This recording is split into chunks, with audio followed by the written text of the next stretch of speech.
Hi, good evening po. Ngayon, medyo bibilisan na ko lang saglit po ha.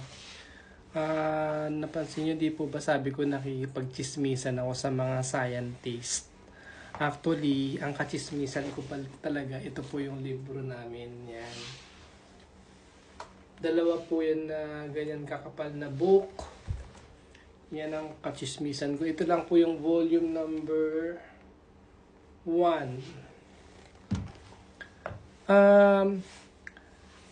Makikipagchismisan tayo sa librong ito tungkol po sa dengue hemorrhagic fever. Ayan. Kukonsultahin natin yung author po kasi nito sa chapter 315, si Scott B. Halstead. Ayan. Physician po siya and scientist. Kaya siya yung kachismisan natin ngayong gabi tungkol sa dengue hemorrhagic fever. Kasi interested po kung makapagchismisan tungkol sa dengue hemorrhagic fever kasi di ba maraming namamatay kasi sa hemorrhage o dengue po. Ayan, makipagchismisan tayo kay yun nga, Scott B. Dr. Scott. Ano siya? Scientist, physician siya. Especially siya sa virology, sa study of virus, specifically yung mga virus na dala-dala ng mga mosquito like dengue. So siya yung talagang authority. Kaya dito sa aming libro, yan po, siya ang nagsulat ng topic na yan. Ngayon, kasi nga po dengue hemorrhagic fever, no? Tanungin natin yung libro. Ang pinaka magandang topic po kasi sa libro na ito ay yung pathogenesis. Kasi sa Bible, kumbaga, parang ito yung pathogenesis, parang siya po yung revelation, yung mahirap intindihin na part ng bagay, ng sakit. Halimbawa, ito pong dengue hemorrhagic fever. So, tanungin natin,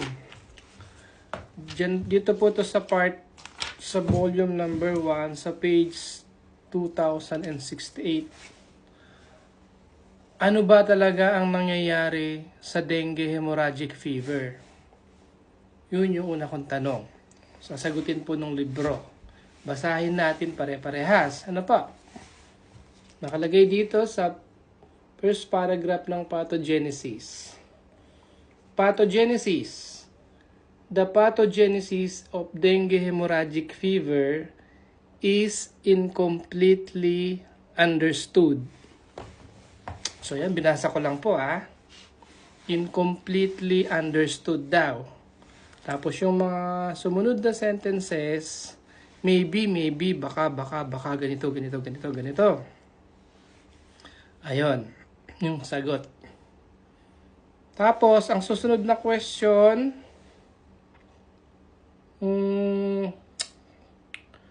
ayan na, nawala na tayo. Saan na ba yun?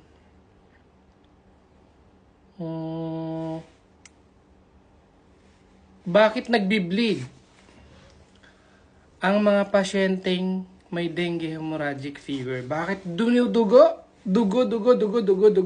Di po ba yung mga may dengue hemorrhagic fever? Bakit sila dugo? Ano po yung kasagutan? Sabi po ng scientist, ito daw po yung sagot. The mechanism of bleeding in dengue hemorrhagic fever is not fully understood. Ayan na naman. Not fully understood. Tapos yung mga sumunod na sentence, baka ito. Sinasabi niya na baka yun tungkol sa disseminated intravascular coagulation. Baka daw yun. O baka daw sa liver damage. Kasi nga naman yung mga clotting factor nandoon sa liver. O baka sa pagbaba ng platelet. Baka.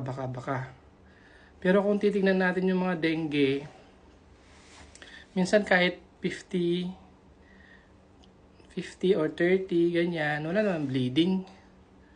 Masyado. Ayan. So, ang susunod kong tanong na lang, alimbawa namatay na yung pasyente kung may dengue hemorrhagic fever, namatay na siya. ano ang makikita natin doon? So, tanongin natin uli yung scientist na nagsulat. Ang sabi niya, usually, nakalagay po yan usually, no pathologic lesions are found to account for death. Hindi may paliwanag bakit namatay. Ayun, sabi usually no pathologic lesions are found to account for death.